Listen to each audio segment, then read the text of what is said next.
Welcome back to the Alex Jones Show. I'm David Knight. In the next segment, Leanne McAdoo and Owen Schroyer will be taking over, and they'll be carrying this out through the fourth hour.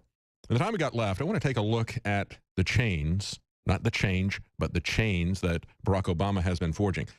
Understand that, for example, in 2015, the Congress passed 87 new laws, but the bureaucrats, the bureaucracy that really is under the executive branch, passed 3,400 rules. It's about 40 times the number of rules as laws. You understand? This is legislation without representation. This is a permanent bureaucracy that continues to ramp up these rules. And now we have seen an explosion in the last few days from Barack Obama. Now, many of these organizations, like Bloomberg, will talk about the fact, oh, well, you know, he doesn't have really that many that are that much different in count from George W. Bush or whatever. Well, there's a big difference, not just in the quantity, but there's a bigger difference in the quality of these kinds of regulations. For example, one story from the Wall Street Journal pointed out that a lot of these executive orders in the past have been very mundane. You had an executive order from JFK that talked about the fact that for executive orders themselves, you would have a 1.5-inch margin on the paper.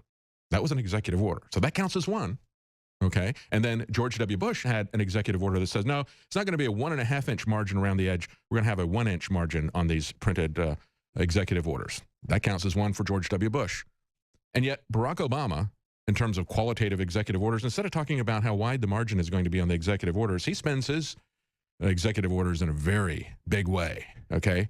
It's not mundane, but massive, the effects of his executive orders. What he does is he takes over, federalizes land throughout the United States, 3 times the amount of land that's in the state of Texas he has seized, illegally, unconstitutionally, by misusing a 1906 law against that was set up monuments. And so he declares essentially the state of Nevada as a monument or the state of Utah as a monument and takes over most of the land in those areas. That's what Barack Obama is doing.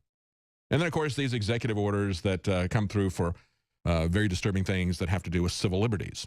Take a look, for example, as I point out, the number of things that came out of the EPA last week and the Department of Justice involving automobiles. And of course, it's not only the end of the Obama administration where they're trying to pile these things on, but it's also the same time that one of the biggest auto shows of the world is going on in Detroit.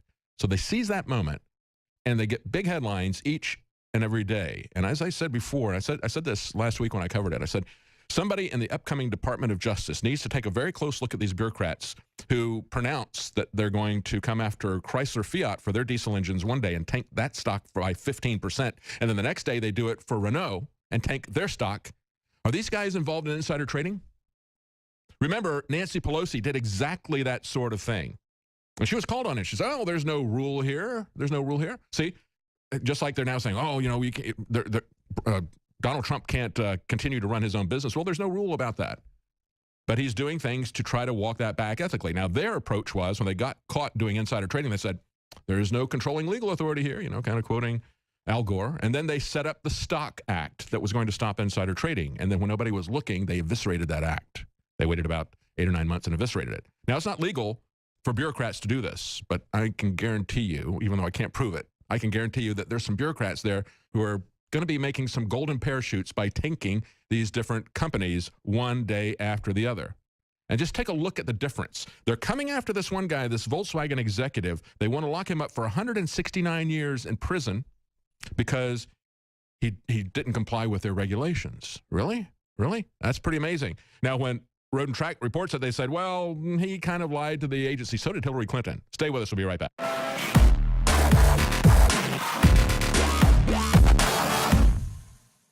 Look, I'm not going to sit here and say, see, I told you so, that communist Chinese-style net censorship was coming to the web, because it's already here. It's being announced. The way you keep the internet open and free is you get involved more than ever.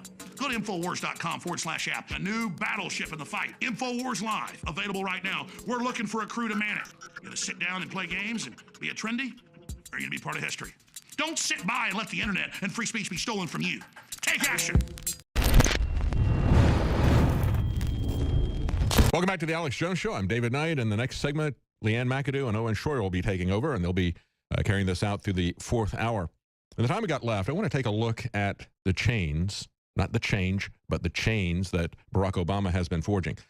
Understand that, for example, in 2015, The Congress passed 87 new laws, but the bureaucrats, the bureaucracy, that really is under the executive branch, passed 3,400 rules. It's about 40 times the number of rules as laws. You understand?